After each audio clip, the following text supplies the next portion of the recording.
സംസ്ഥാന ബജറ്റിൽ കാസർഗോഡ് വികസന പാക്കേജിന് 80 കോടി രൂപ വകയിരുത്തിയതായി ധനമന്ത്രി കെ.എൻ. ബാലഗോപാലൻ.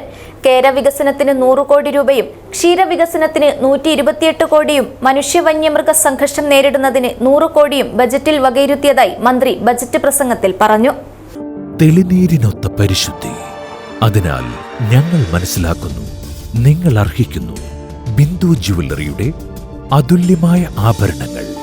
ബിന്ദു ജുവല്ലറി, കാസർഗോഡ്, സുള്ളിയ.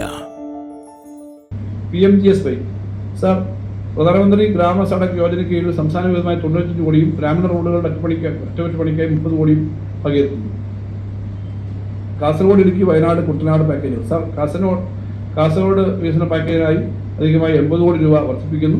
കുട്ടനാട് പാക്കേജിന് 75 കോടി രൂപ വകയിരുത്തുന്നു. വയനാട് പാക്കേജിന് 80 കോടി വകയിരുത്തുന്നു.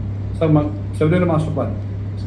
തീർത്ഥാടകർക്ക് സുസ്ഥിരമായ അടിസ്ഥാന സൗകര്യങ്ങൾ ഉറപ്പാക്കുന്നതിനും പരിസ്ഥിതി സംരക്ഷണത്തിനുമായി സന്നിധാനം, പമ്പ, നിലയ്ക്കൽ എന്നിവയുടെ വികസനത്തിനായി ശബരിമല മാസ്റ്റർ പ്ലാൻ പദ്ധതിക്ക് വിഹിതം 30 കോടിയായി വർദ്ധിപ്പിക്കുന്നു. സർ, ലോകത്തിലെ ഏറ്റവും ക്ലീൻ പമ്പ പദ്ധതി. സർ, ലോകത്തിലെ ഏറ്റവും പ്രധാനപ്പെട്ട നദികളിലൊന്നാണ് പമ്പ. കേരളത്തിലെ ഏറ്റവും പ്രധാനപ്പെട്ട നദികളിലൊന്നാണ് പമ്പ. ലോകപ്രശസ്തമായ ശബരിമല ക്ഷേത്രം സ്ഥിതി ചെയ്യുന്നതും മാരാമൺ കൺവെൻഷൻ നടക്കുന്നതും പമ്പയുടെ തീരത്താണ്. പമ്പാ നദി മാലിന്യമുക്തമാക്കുവാൻ ക്ലീൻ പമ്പ പദ്ധതിക്കായി 30 കോടി രൂപ വകയിരുത്തുന്നു.